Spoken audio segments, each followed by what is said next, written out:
Pemirsa, komunikasi politik mulai dijalin sejumlah partai politik untuk membangun koalisi menghadapi Pilpres Juli mendatang. Seperti apakah hitung-hitungan koalisi yang mungkin terbangun di antara parpol berdasarkan hasil pemilu legislatif pada 9 April lalu?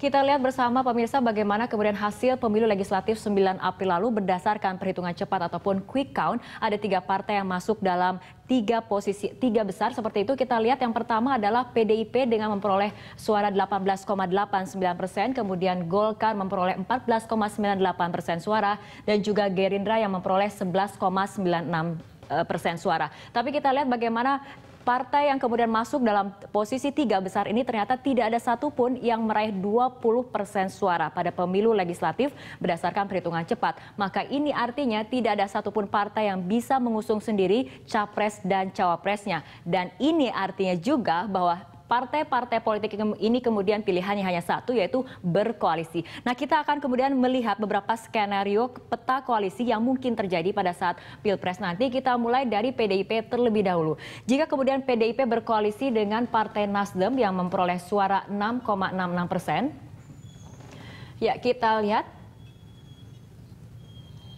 hasilnya koalisi antara PDIP dan juga Nasdem akan memperoleh 25,55% suara. Dan hampir pasti jika koalisi ini yang terbentuk, maka yang akan maju sebagai calon presiden adalah Joko Widodo. Namun hingga kini bursa nama bakal calon wakil presiden belum satupun yang mengerucut disebut sebagai calon kuat cawapres bagi Jokowi. Kita beralih ke skenario selanjutnya, yaitu Partai Golkar.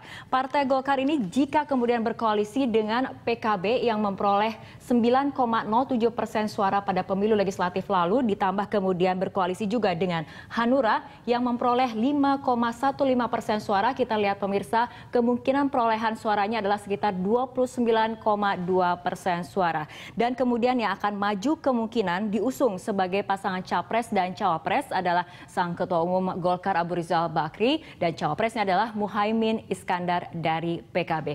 Sedangkan kita lihat koalisi yang terakhir dari Gerindra yang disebut sebagai koalisi tenda besar yang kemungkinan akan menggandeng Demokrat. Kita lihat Demokrat pada pemilu legislatif lalu berdasarkan hasil quick count memperoleh 10,02%. Selain itu Gerindra juga kemungkinan akan menggandeng PAN yang memperoleh suara 7,65% suara. Dan kemudian PKS yang memperoleh 6,89% suara. Dan selanjutnya berkoalisi kemungkinan dengan P3 yang memperoleh 6,32% suara. Kita lihat jika koalisi tenda besar ini memang terjadi, maka koalisi ini akan mengumpulkan suara 42,84% suara. Dan kemungkinan besar pasangan capres dan cawapres yang akan diusung adalah Prabowo dan juga Hatta Rajasa sebagai calon wakil presiden. Dan pemirsa, itulah prediksi peta koalisi yang mungkin terjadi pada saat pemilu presiden mendatang.